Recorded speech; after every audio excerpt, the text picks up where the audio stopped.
your best.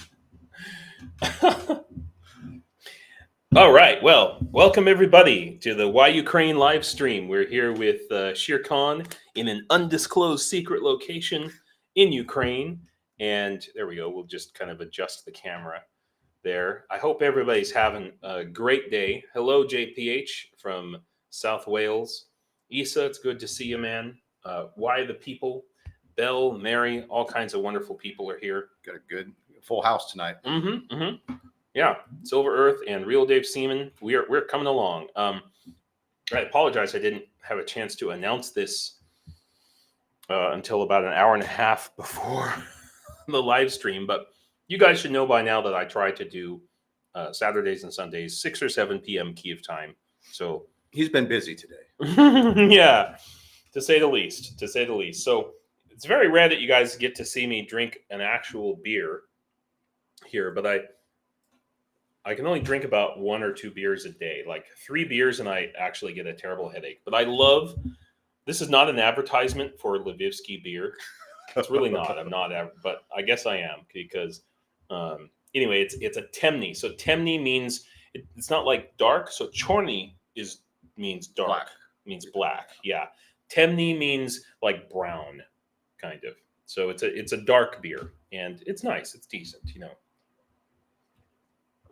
It's the kind of beer that I drink for the taste in the summertime. That tells something about me, right? Sure. Most people don't like dark beer in the summertime. It's not real popular. Is that right? Yeah. I don't know. I'm not a drinker anymore. So Oh, yeah. I've lost all my memory. Oh, that's interesting. Yeah. No, I mean, I used to be, but I've taken it down now to just 1 or 2 a day. So anyway, I want to get everybody's, before we get into the news and start talking about what's going on in Ukraine, because obviously that's the most important thing here. We only have one, we're sharing a microphone. So why don't you say hello? Hello. Can everyone hear me? Yeah, there we go. Because I'm louder, so I'm letting Shere Khan have a little more mic than I do, but I want to make sure everybody can hear me. So give me a plus if you can. Anyway, plus, as they say here. So I want to start off talking just, loosely about what's going on out there on the front lines. And, let's start off with some good news. Hey, Cheryl, good morning. KK's GG and Catherine. Yeah, good. Certainly. Is it technically good morning, or is it really good, like late night for you, Catherine, there in Australia?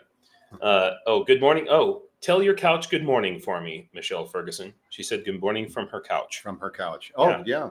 Yeah. I want to have couches are important. Yeah, it's one of those smart couches. So anyway, I just war is hell, but there is some positives out there, and that is we are starting to slowly, in at least a couple of areas here.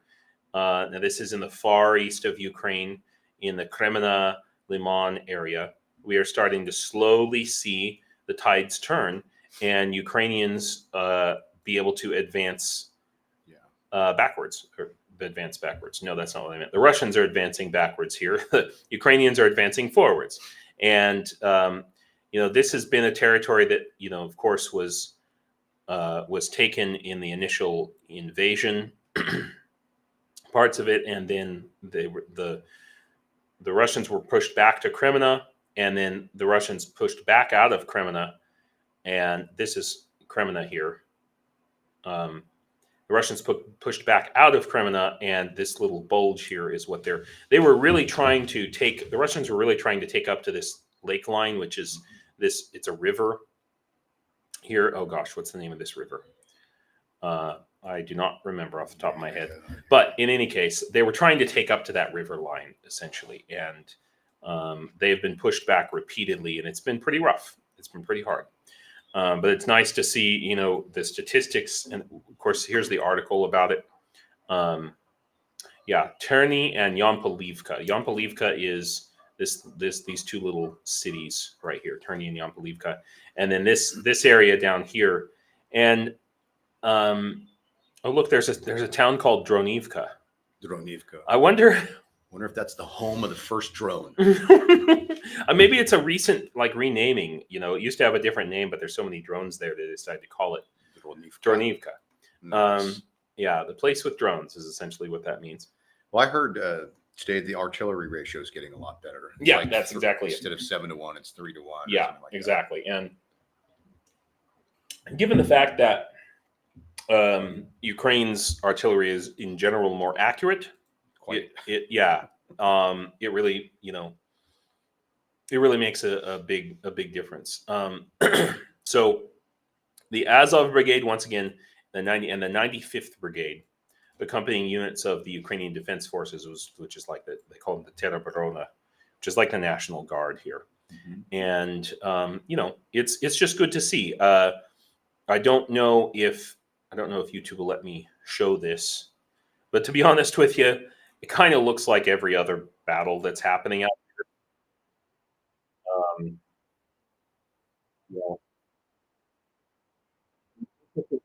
There's another assault in which Azov is involved.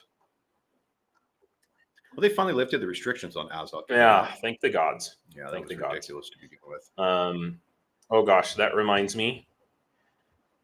Before we end today, I'm going to let that play for a second because I actually need to bring up Signal because I'm going to later on in the stream here. I'm going to share. I just got some really cool video from some of the guys out on the front. Oh, right on. Who like literally today sent it to me, and I haven't had any. And oh look, there's. I am. I haven't had a chance to listen to this message from Sphinx. Oh my gosh. Okay, but we got some really nice video from the guys out there on the front lines, and I'm gonna the guys that we are doing the fundraiser for the car. Excellent. So so we're gonna take a look at that. But this, boy, there it is. That's what it looks like out there. And what's interesting to look at this now, a lot of this area. Well, I guess that's in the Yampolivka area, but a lot of this area used to be forest, and it makes me wonder how much forest is going to be left there now. Oh, the environmental disaster that's happening here because of this war is atrocious. Yeah. Over the long term, it's going to be pretty crazy. No trees left. Let's see. I see Cheryl has a weather report. Good morning. Mosquitoes are crazy this morning, lighting the incense, spraying and dabbing the rosemary oil. Sounds cool. Sounds awesome. Yeah. Just negotiate with them. That's what I found. Negotiate with the mosquitoes. Negotiate with the mosquitoes. They'll leave you alone. Eat lots of garlic. Some of you may know, from watching my shorts that in my family's home here, they have a big, huge, giant rainwater harvesting. Oh, I saw that. Setup. Yeah, big freaking, I don't know, thousands of gallons. I don't even know. But they've always had a terrible problem with mosquitoes. So I went and got some guppies. And I had like 15 guppies and threw them in there. And no more mosquitoes. Yeah, pretty much. We haven't had a mosquito problem this year. So that's fantastic. Yeah, now the problem is they do drain that basin. So there's been a couple of times when you had to have a guppy rescue. But in general, it's worked out. It's been okay. Who sang that song? The ocean is just a fish toilet. I can't remember. I've never heard that. Oh yeah, I've never heard that. That was a good punk song back in the day. That's what it reminded me of, though. But just going back to the war, there is some more good news. So speaking about in the Ordohiv area, it's interesting you're using this term axis now instead of direction in these articles. Somebody finally got to the reporters and said, "Stop saying direction." So 10 Ukrainian forces repel 10 enemy assaults on the Ordohiv axis and east bank of Dnipro. And just to give you a sense of where that is, that is down here. This is Ordohiv, and this is the area where the offensive happened. And you can see that's Robotny, and that's this is where the Russians are and have been pushing back, and they are pushing back really hard there. And so they're getting 25 to 30,000 new recruits a month. Yeah. They basically they're keeping their numbers even. This is what's happening. They seem to think that 500,000 or so orcs is enough to take Ukraine, and that's not true. But this area, the thing I would like to just keep in mind, that even though this area is getting reported on, Robotina, there is everywhere you see here along the line, there are still attacks happening, and serious ones. Just because there's no advances happening in those areas doesn't mean that there's not shelling along these lines every single day. And I just need to be honest with you guys. This is the area where Tony died. Okay, in this general area. Well, where Tony went missing.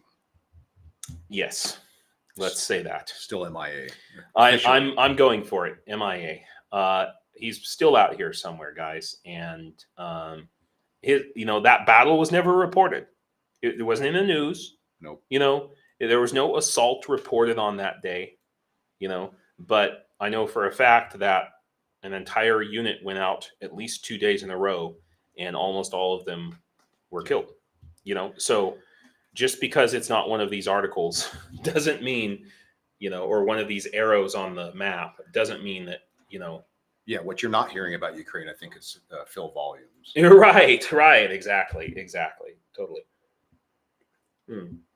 So, Catherine, K-Bell just heard. I'm sorry, Catherine. Tony. Yeah. Yeah, he was reported missing in action in March. Yeah. Unfortunately. I think that was in a time when Catherine had to, I think because I changed schedules. And so she was missing my live streams for a little while. Yes, you did, Catherine. I'm sorry. You did hear right about Tony. Yeah. Very tragic. I still keep contact with his wife, though. Mm-hmm. So, and she gives me updates as far as what the investigation looks like, things like that. Yeah. But very sad. Yeah. So, and that's something I will talk about a little bit here towards the end. I have a whole little thing I want to talk about that needs to come up about that. Just about the issue in general, I should say. So, all right. Well, I was giving positive news, guys. So let's stay with the positive. There is positive in this world. Ukraine preparing a major offensive to encircle and isolate Volchansk. And that is, of course, you should know that that's happening up here. And these maps, I don't think, are very well updated. Maybe I refresh it. I don't know. But, kind of what's happening here is there's this little area of Volchansk. There's the 400. This, I'm a little too squished. Oh, down here in the bottom of the screen. Should I switch to, I could go like that. How's that? Is that better? Now you can see, but now Shere Khan is cut off. We're missing half his face. So it's, that's all right. That's the good half of my face. Oh, hey. Yeah. Real Dave Seaman just added 3 tickets to the truck raffle. That is positive. That's rocking for sure. That's good news. For sure. That's okay. We'll squish me down here.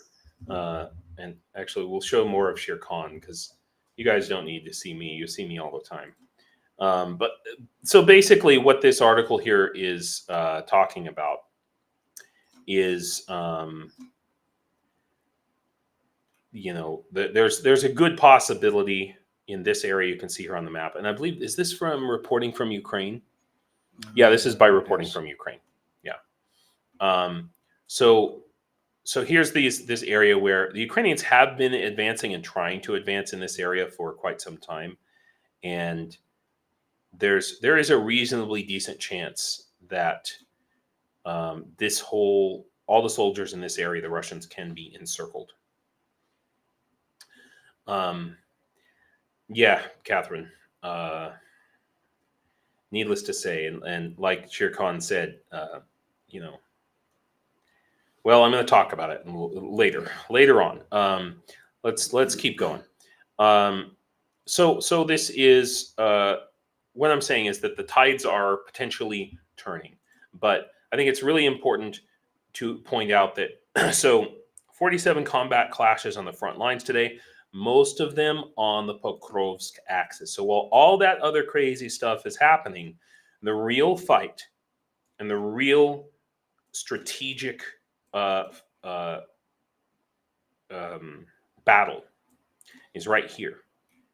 And I've been beating this drum for a while, but this is, and I just hope to go. So it's my understanding, we were talking about General Sodol yesterday, is my understanding that he was the guy who basically flubbed the commanders under him in his zone of control, flubbed the retreat, or the not retreat, but personnel change that allowed this salient to occur. Wow. So yeah, so that's, so basically I can't remember the division, 95th or 115th or something like that.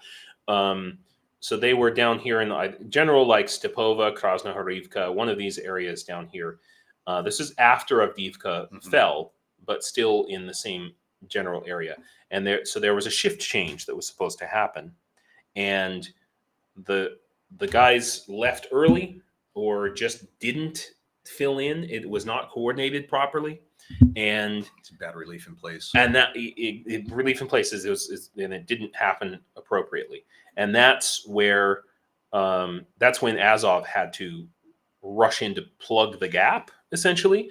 And by plugging the gap, they basically did a somewhat organized retreat and allowed the troops. This happened weeks ago now. Yeah. But this is a real serious concern. I just can't say it enough, because again, this road, big supply road for Chasiv Yar, and all of these points here. Now, yes, they can get supplies coming down from Slovyansk, and then there's some other minor roads here, but this is a real big one, and so it's a real concern. Every time we're going to lose major ground, I think or major landmark is a concern. Every road, every river edge. Yeah, the rotation. Thank you, Cheryl. The rotation got messed up, and Belle. Not that we don't love your face, but the map is better. Thank you. I know. I agree. I agree with you in general. So, but there are good things. Oh, Holy Oblation, thank you so much. 5 more raffle tickets just bought. Did you do that on the website or on PayPal? I guess it'll show me here. No, it doesn't show me in real time. Darn it. Okay. But thank you to everyone who is doing that, and it really does make a difference. It's going to help. And we're gonna talk about that later on here too. But just some more positives. So Ukrainian forces start shooting down Russian recon drones. I'm very curious. I mean, both sides have been shooting down each other's drones for a while. I'm just wondering what makes this different here. And the difference here is Russian military complains about the interception of its reconnaissance copters by Ukrainian drone hunters. So, in other words, this is not just random, oh, there's a drone. Pew, pew, pew, pew. It's, that's my impression of a shotgun, by the way. Yeah, nice. Pew, pew, pew.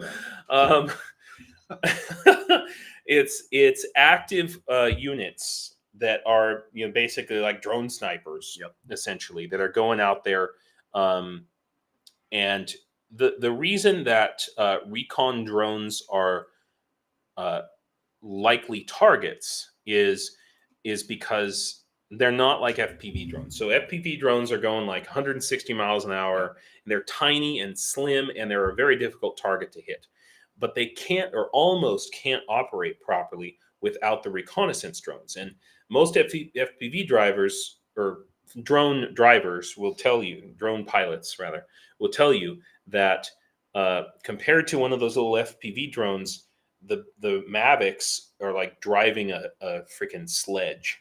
Yeah. It's like driving it's like driving an F-150 versus a Lamborghini. Different flight controls also. Yeah. Different concept. Yeah. And what any recon drone person will tell you, if you ask them what their job is, that I've literally heard this from 2 different recon pilots. They say, my job is to go up and down. Mhm. That's literally what they do. They go out into the field, and the drone goes up, and they might rotate the camera a little bit, and then it goes down. And that's basically what they do. So it's pretty interesting that, the Russians are increasingly complaining about the loss of their frontline scouts to Ukrainian drones hunting them. So in particular, so this is, I was thinking, I love the fact that they're complaining. Who gives a shit? yeah, please complain. So in particular, the Black Swan strike group so they're being hunted by other drones. That's the deal. So it's basically an FPV drone taking out recon drones. That's what I was wondering about. These are active aerial duels where you just like ram your FPV drone into, so let's see if this gives us good video. I wonder, will YouTube, how censors combat? YouTube censors combat like crazy. Oh yeah, I do. Yeah. I don't know the mechanism. Well, they have an AI that does it, right? And then it gets reviewed, but by the time it gets reviewed, it's like 2 weeks later. Yeah, it's old news. Yeah. But I wonder how the AI is going to react to drone combat. Drone wars. Yeah. Like this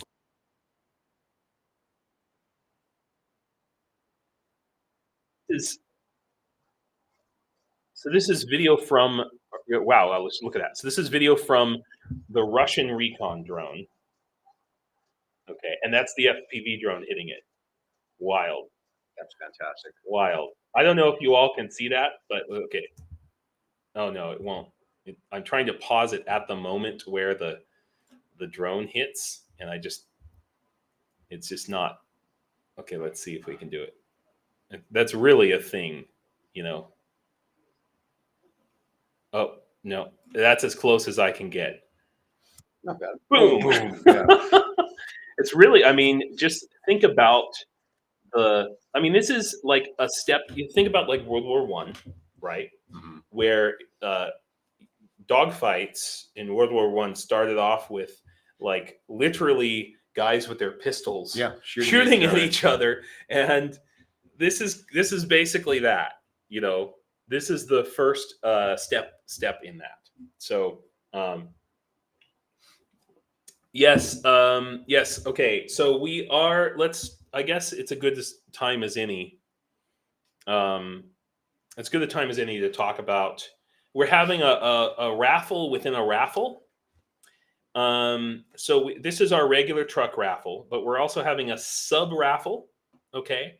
And any of you who want to donate to the sub raffle, so all money from the sub raffle, and I'm going to give it a name in just a second, better than sub raffle, but unless it's for a sub, like a Subway sandwich or like a submarine, man. Oh, a submarine. This is Ukraine. You can buy anything. Sorry, my mind, I was thinking some kind of BDSM thing. So, I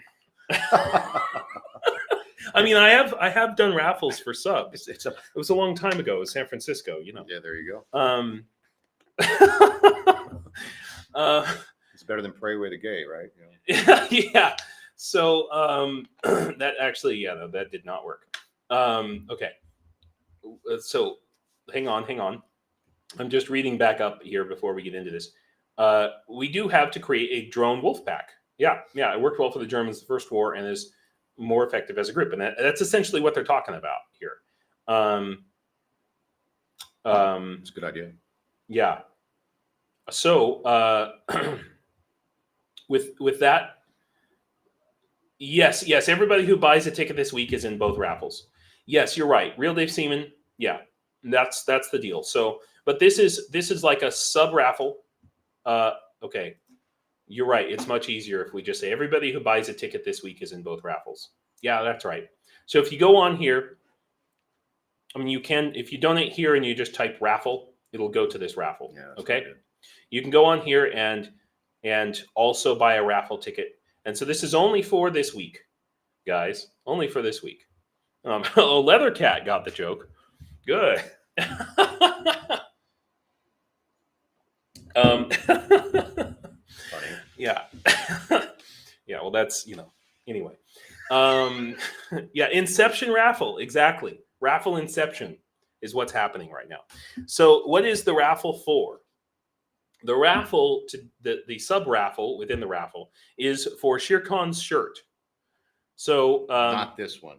not the shirt he's wearing right now. The shirt he was wearing yesterday, Right. which I'm assuming is in your dirty clothes bag It somewhere. is in my Yeah.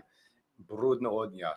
Yeah, he's going to wash it first. No, I'm kidding. We're going to buy. We found we found where to buy that exact shirt from a Ukrainian supplier, and that we dealt with this like last night. And so we are going to. You will get his exact shirt. So you'll have to go back and watch the last video. Night, yeah. Yeah, you'll have to go watch because he had an awesome shirt on. So it's a Ukrainian trident.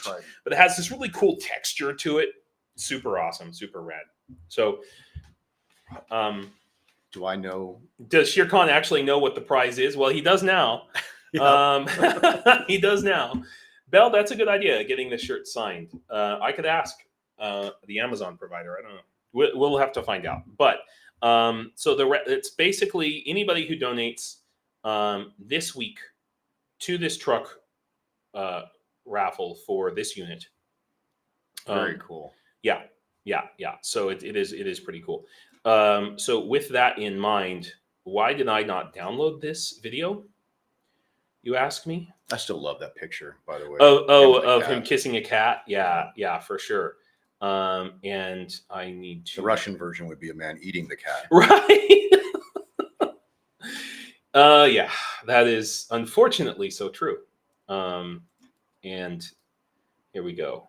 And I'm going to download this one. So I want to show you guys, they sent me a video today. This unit, they sent me a video today to introduce themselves to you. And I'll be honest with you, I haven't watched it all yet. I just watched the very beginning of it. And I just wanted to save it to share with you guys. And I was like, so here we go. I'm going to figure out how to use my computer. And then I'm going to play the video for you of our guys out there on the front, in a place that I can't obviously tell you, but here we go. Is that the one? Yep. And hang on. There we go. All right. Nice. Yeah, so here they are.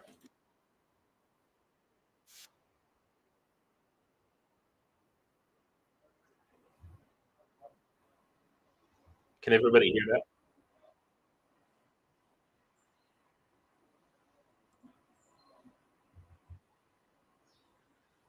Battalion 1 Alpha Company. Fletch. Look at that. There's a chick.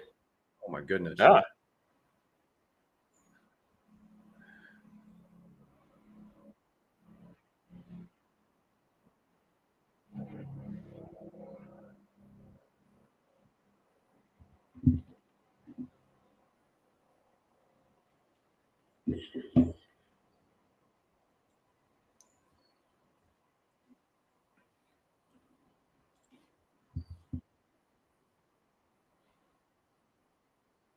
Oh.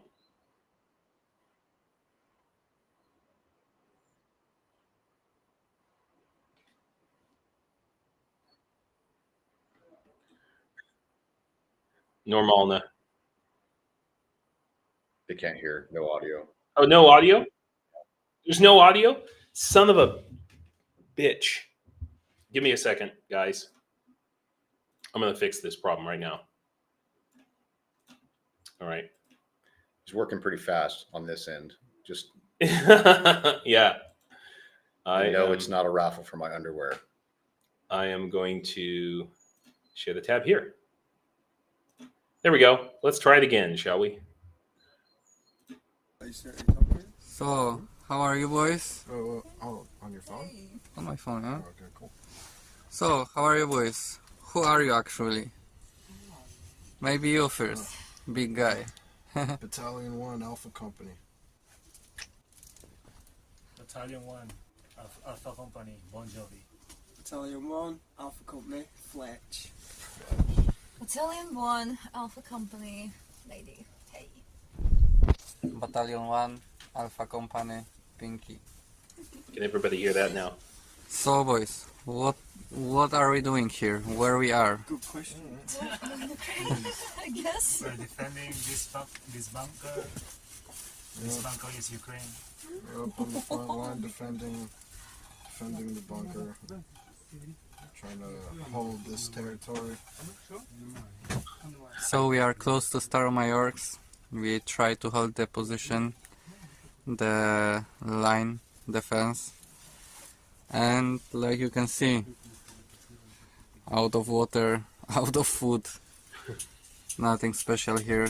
Like the Russians though. Plenty of artillery. Bam. We will be very happy if somebody can donate us with some supplies, as well with medic supplies. Or medic. Anti-drone. Anti-drone. Batteries, please. Yes. Batteries. Anything? Yeah. A car Some hope. maybe. A car, a helicopter. We will be grateful with every single help, with every single donate. Orbs. An Apache helicopter. Every donation. Orbs in the video. Oh, you mean the smoke? Yeah. And I put more on. I think could be bugs. Okay, Smoke, probably from their thank you. cigarettes. Thank you, boys. Everybody stay safe. Thank you.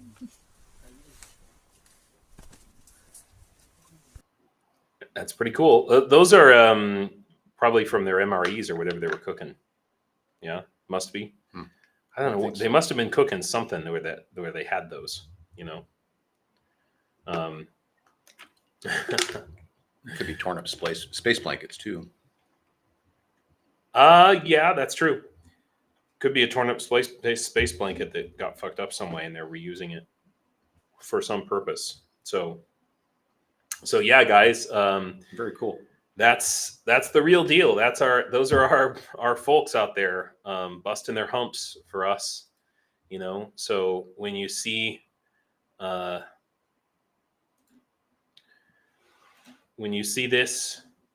and I can't remember what she said her name was. Emily? I didn't hear. She said, but it was so quiet. I'm gonna have to go back and rewatch the video. So, all right. So it's good. Thank you for asking, Silver Earth. She asked, how do we donate to them? And how you donate to them is for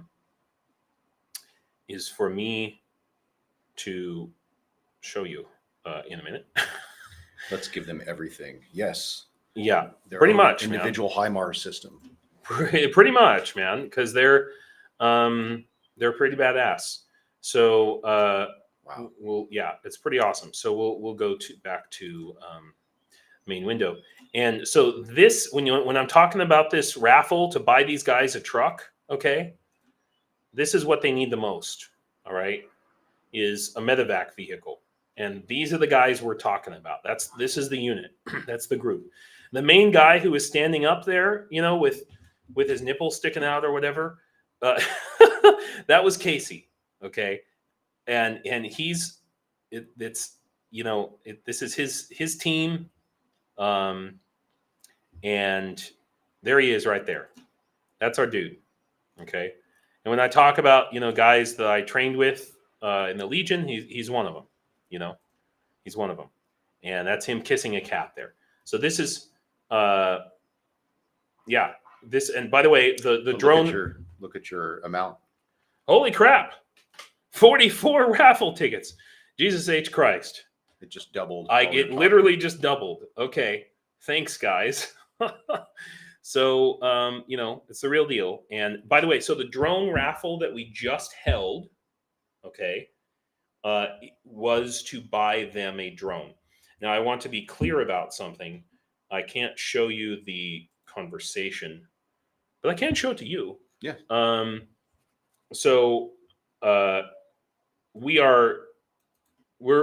He's working with his drone team, Casey, to select the correct drone. Okay. Because he basically said he talked to his drone guys and he said, yeah, so the the drone that I wanted to buy. So he wanted to buy it's an FPV combo Recon. It's a Mavic Okay. FPV combo drone by Mavic, and we can get one used for about $1,000. That's not bad. Yeah. The problem is he went and talked to his drone team, and he said, "So the drone I originally posted would be one-time use." Yep. So he's One and done. right. So he's gonna go and talk to his drone team and find out exactly what drone is best for his unit to have and use. Okay. Okay, KK's GG. I hope I bought 3 and not 30. No, I think everybody just jumped in, and you know, I think it's just important, even if you can't, even if you can't donate for tickets, you can help in many other ways, countless other ways. You know, Bell, you basically bought the last drone, okay, with your painting. You see what I mean? So that's exactly the type of thing that I'm talking about. You know, Everybody does their part. everybody does a little bit, and I don't want you to feel bad because you're like, oh man, I have no money right now. You know, drones painting a painting, and somebody else is messaging Congress, and you know, we're all doing stuff, and that's every. You know, if you change enough of the little pictures, eventually you change the big picture. True story. So that's the point. And I was not sharing my screen this whole time because I'm dumb. Let's try that again. Is it working now? No, it's not. Give me a second. I think I need to go to stop sharing, and then we're live stream technical stuff is great, isn't it? There we go. That's what I was talking about. That's better. So once again, so keep in mind, Keith, thank you for asking. These raffle tickets, we need to raise $3,500, $3,500 to buy a reasonably decent truck for these guys, something like this. It's going to be something used, available here in Ukraine, a couple 100,000 miles probably on it. It's probably already been used on the front line once or twice. Not this exact truck. I just wanted to get, you know, we won't know until, you know, basically Ukraine has its own version of Craigslist, and we're going to go on there and get them a truck is what we're going to do. So I just heard my phone dinging, and my phone is set to ding every time somebody buys something on. Oh, is that right? Yeah, it's the only notification I have turned on Well, my the real phone. Dave Siemens said also that they're getting a bunch on PayPal as well, and not just here. Last Alliance, Sheer wanted 50 quid for the shirt. We beat that already. Yeah. So yeah, and keep that in mind. So, and then Keith, so speaking about as far as how long do we have to buy them, the tickets. Now we are doing a raffle for just this week. Everybody who buys tickets will get entered into a sub raffle to win Sheercon's shirt from yesterday's live stream, which you'll have to go back and look at. Oh, Canti. Hey, what's going on? Good to see you, man. Oh, good. I'm glad the audio is perfect because I'm nowhere near my microphone. That tells me a lot, actually. That means that It's a good mic. it's either a good mic or I need to stay the fuck away from my microphone. I need to be like way out over maybe here. when you have a guest. Yeah, maybe the microphone has AI and knows that I have a guest. No, it's just you project a lot more. Oh. The guest Oh, okay. I'm just it's really hot, guys, so it's kind of melting my brain today, you know. does. It's pretty warm. So let's get into talking about some of the I don't know, maybe bad news or interesting news, world news. So the Wall Street Journal did a big article, and I couldn't show you that, but I can show you this. Vienna has become major Russian spy hub. What wasn't Vienna like the major Russian spy hub in like the Cold War? Yeah, absolutely. Yeah. So it's just like, you know, Probably just used a lot of their old contacts, to be honest with you. yeah, pretty much. Just, you know, Infrastructure. it's back to the same thing. So the number of Russian state employees in Austria, what the hell are Russian state employees doing in Austria? Has increased to over 500. a significant portion of whom, according to Austrian intelligence estimates, are spies. Yeah.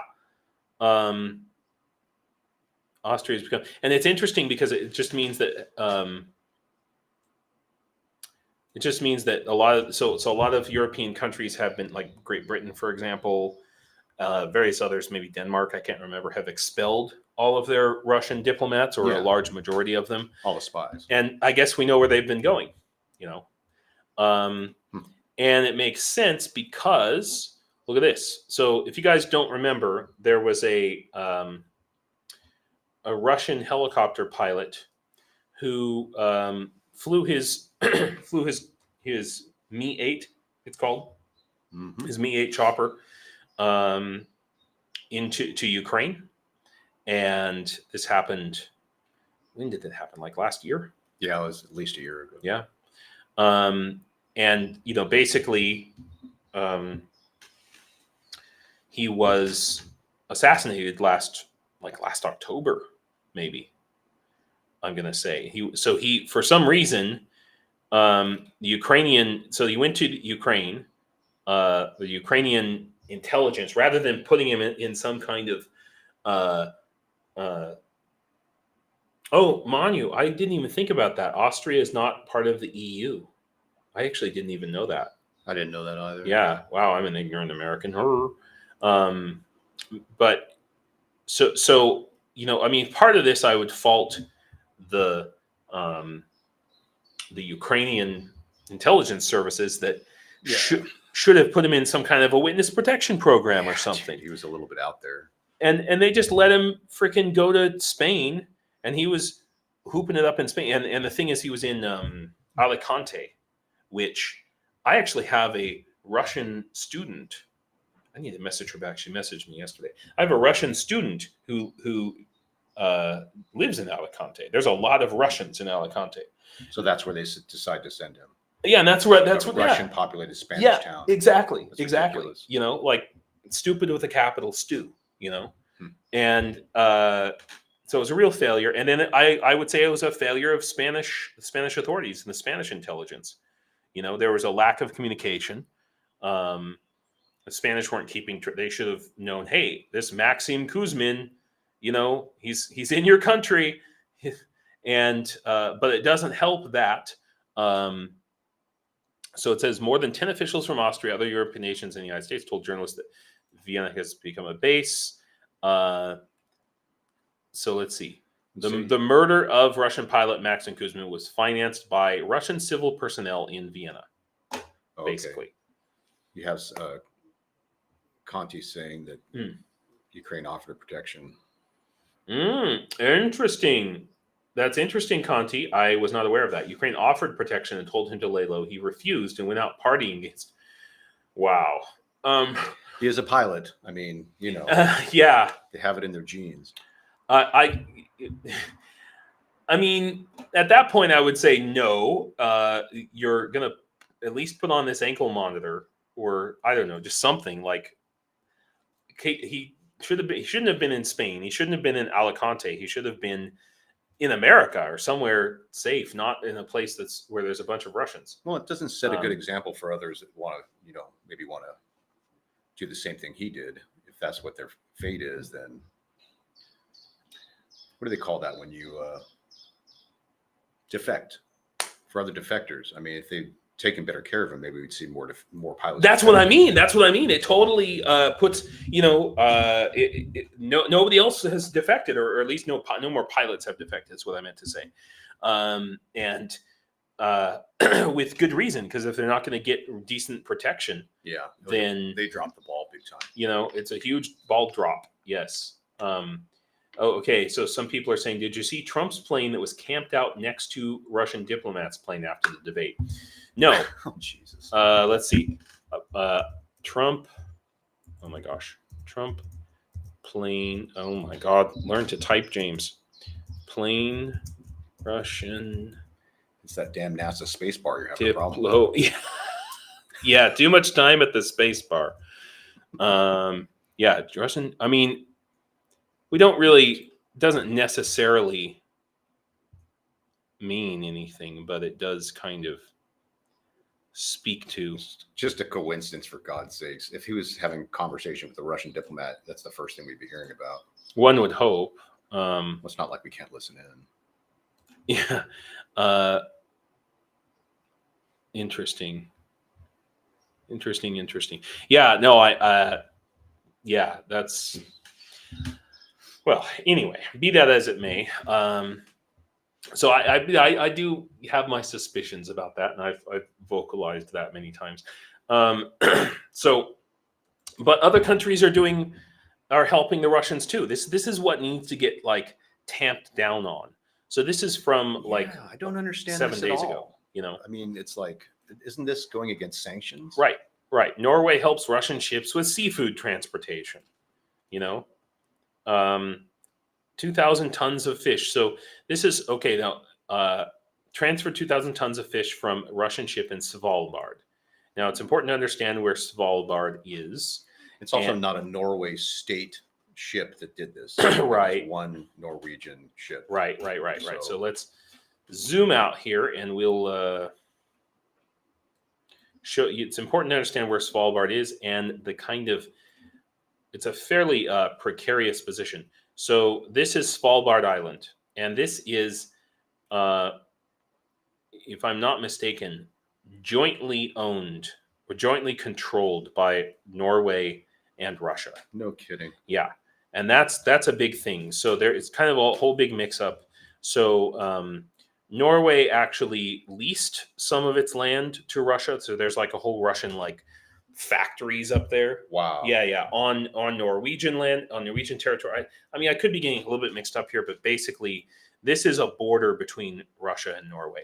And there's also been potentially recent discoveries of like oil fields or something like else like that. And Russia has this big agenda of controlling, this part of the Barents Sea here, Mm-hmm. and they want to control They want to control the whole Northwest Passage, or the circumpolar passage, essentially. Mm-hmm. And Svalbard Island is a big part of that.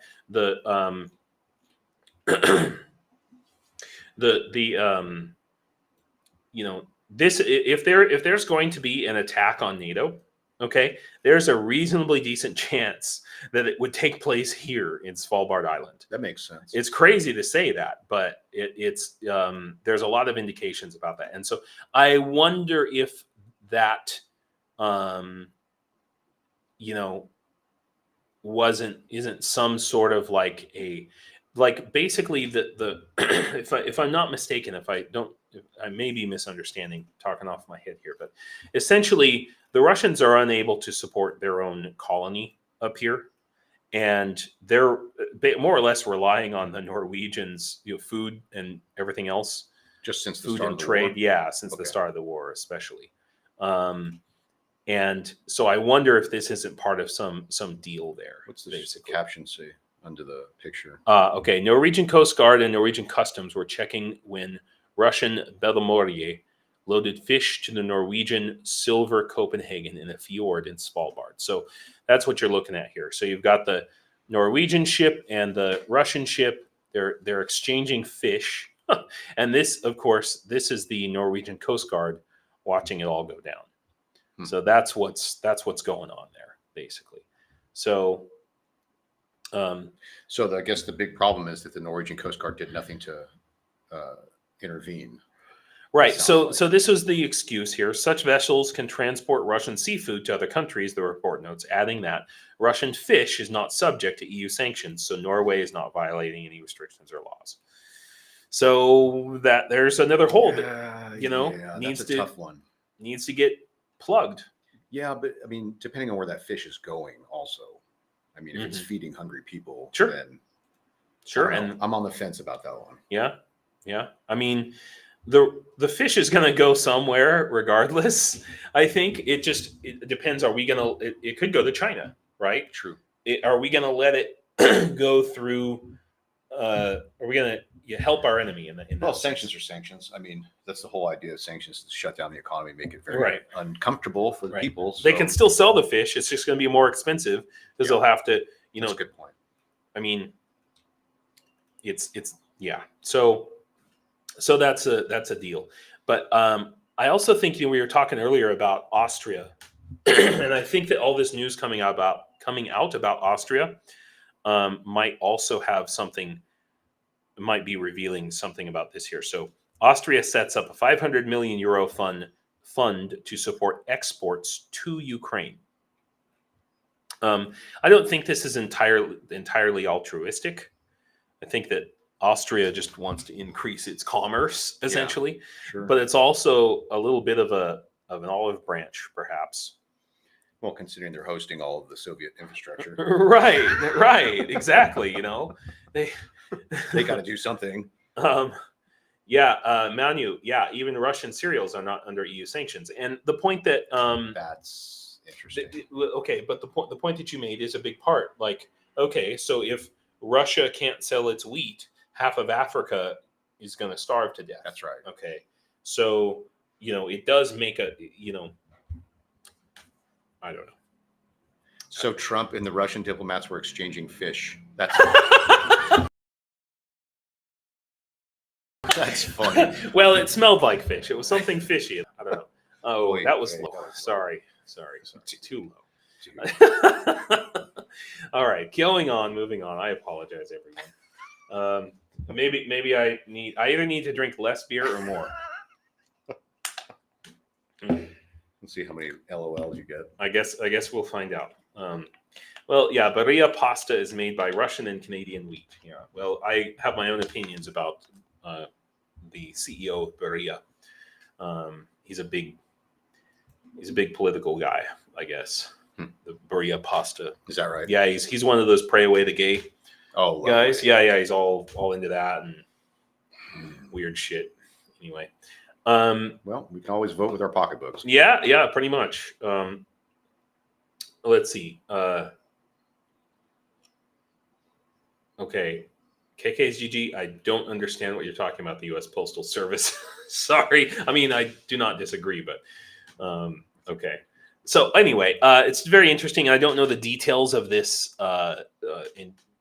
It will allow us to make vital investments for Ukraine, the provision of drinking water and heat restoration of transport sector, including roads, railway infrastructure. Okay. So here's the thing. Don't necessarily, and I don't think it's necessarily true that this is like charity to Ukraine. I think that more and more in the future, Ukraine has the potential to be a real economic powerhouse. Yeah. And the countries that get in early with these types of economic exchanges are going to be the ones who benefit out the other end. It's a good point. And so they have a little bit of vision. The lines are being drawn. Mm. That's for sure. Mm-hmm, mm-hmm. Even the post-war lines are being drawn. Mm-hmm. Exactly.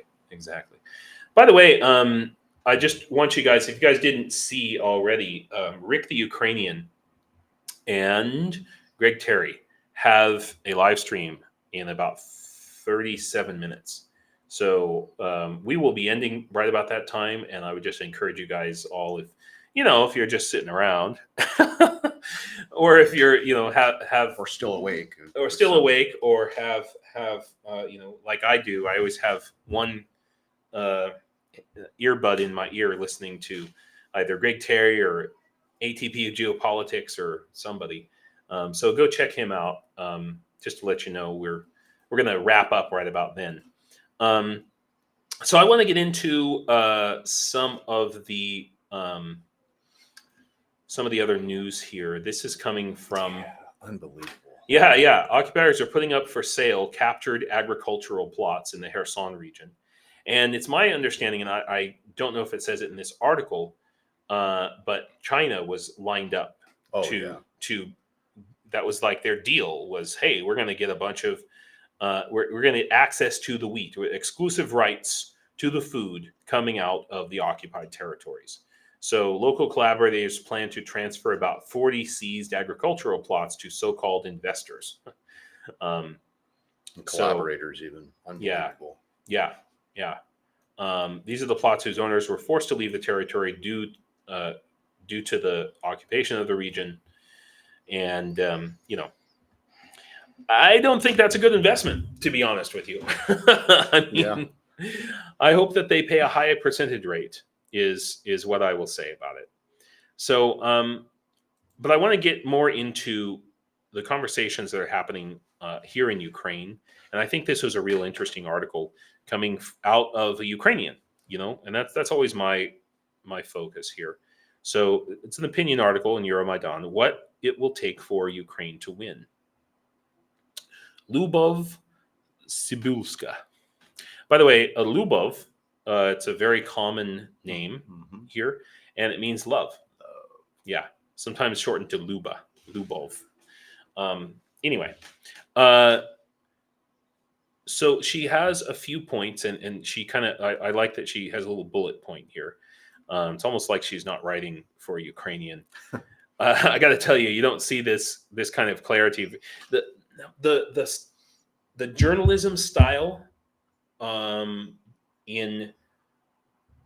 historically in Ukrainian writing has been the opposite of, I would say, Western or at least American journalism style. In American journalism, you put the most salient points, the kind of the summary of the whole thing at the beginning. Yeah. And then it gets more and more detailed and perhaps even less relevant as you go further down the article. Unlike the scientific method. Yeah. And so Ukrainian journalism, Ukrainian writing in general, starts off with details and then only provides the summary of everything that happened at the end of the article. Like the scientific method. Yeah. It's just interesting, something to very interesting. Yeah. And I'm constantly teaching these differences to my students as well. So it's an important thing. That number 4 is interesting. Yeah. And mature communication. Interesting. So resistance depends on the morale of society and in particular the army. And morale depends on 4 main factors: training, leadership, weapons and ammunition, military civil liaison, and mature communication. So she says, let's look at each of them. I think that these are really, really good points. And this is, when I brought up my whole training proposal, which I still want to do, this is what I was talking about. And I'm glad that Ukrainians are recognizing that it's so important. I think that if I ever do manage to pull that off and do that, but it's not like, I was thinking about this today. It's not like Ukraine isn't winning the war. I mean, when it comes force on force, it's usually always in Ukraine's favor, regardless of the odds. Yeah. But the problem is numbers. The number of ammunition, the number of forces, the number of this, that, and the other. It's just that they've had certain setbacks, like not getting aid for a certain amount of months, right? That have set them back to where they didn't get the gains they needed to get. I mean, I still believe this war should have been over in the first couple of days that it started, but we sat and we did nothing. Right. But I still get the sense that, I love the fact that they're focusing on this, on morale, because morale, can take a hit, but I still get the sense that Ukraine has the morale, has the will, and has the means to make this happen. Yeah. But what do I know? I'm just an outsider. No, I mean, I totally agree, and I think that Ukrainian morale, and even the morale of some of our soldiers fighting, Americans and others in the Legion, took a real shock this past year, and but I think I just like the fact that the Ukrainians are recognizing the point about training, and then the second part about leadership. And leadership, yeah, absolutely correct. Seeing the importance of it, and that the fact that it's being brought up, and that people are wanting to, in addition to general military training, we need to nurture and train leaders. So every military leader has to be able to evaluate and plan. And this is a really important point, and I've made this many times before. She says it here. We still see the influence of the Soviet military culture, which was essentially very autocratic, obedient, and humiliating. And as a former leader myself, that's no way to lead your men, is by humiliating them all the time, and they're not going to do anything for you. Right. So she says here, if you watch modern Russian films about the military, you will certainly think you are watching a gangster world. This comes from the Soviet Union, where the whole society was criminalized and the criminal spirit was introduced to the military institutions. And since the army is a very closed institution, it has survived in this state till now in Russia. And we do our best to squeeze the manifestations of this culture out of us, although it is constantly fighting to stay. We see how modern Ukrainian culture in the army fights against the Soviets. It's like oil and water, they don't mix. Therefore, it's extremely important that our partners help us implement the best Western practices in the education of military leaders so that respect, creativity, and critical thinking become core parts of it. Yep. The And loop. yeah. And so now this Luba person, obviously, she's a writer. I don't know if she's in the military or not. But it's the citizens of the country have a say in how their military operates. Okay. And the fact that Ukrainians are recognizing that these changes need to happen is really important. So in 2014, Ukraine changed its military doctrine and identified Russia as the main threat. However, the combat manuals did not undergo significant changes. Mostly these are Soviet manuals translated into Ukrainian. All of them, since the times of the USSR, are designed for the use of a large number of people. However, this is a large number of people to die is basically exactly what right. she means. Then she talks about weapons and ammunition and getting them, which I think we all know is important. Oh, this is her, Luba Cybulska. All right, cool. And this is the part that you wanted to look at, right? Yeah, military. Military-civilian liaison and mature communication, right? Yeah, what does she mean by that? Yeah, it's very interesting. Actually, to be honest, I didn't read this far down in the article. This is where I literally stopped here, and that's why I hadn't seen her, and I was like, oh yeah, we got to talk about this. So let's go on. Oh my God, you guys, I'm sorry I didn't see your messages because for some reason I scrolled up in the chat and I forgot to look down. So let me go back and read what you guys are saying. Yeah, Keith. Russia is burning through lives and stocks. Yeah, and Ukraine fights smarter, harder, and with more honor and balls. Yeah, that's exactly correct. Yeah, but one's not better than the other right now, unfortunately. I mean, if you're still recruiting 25 to 30,000 pieces of meat per month, and they were losing 1,000 per day in May, I mean, it's about breaking even. Yeah, CZ says, I think many future Ukrainian leaders are being formed right now through either serving in the military or as a volunteer. Yeah, not just in the military leaders, but political leaders. Yeah, we're going to see when this war is over, man, it's going to be amazing, the changes I think that are going to take place in Ukrainian society. That's cool.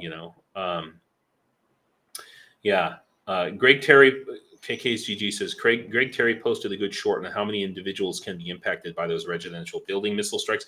Yeah, it was like a 2-minute short video, and I saved it on my phone because I was running around like a chicken with my head cut off today, and I intend to go back and watch that.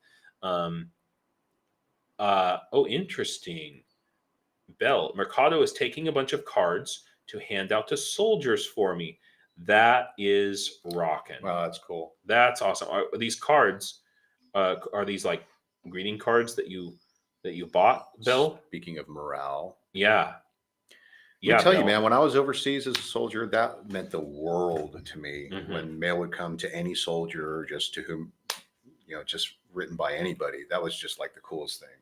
Yeah. And that is, Bill, I'm so glad that you did that. That's freaking awesome. I will go back, and I haven't watched Mercado in this past week or so. So I will go back and watch that and check out the cards.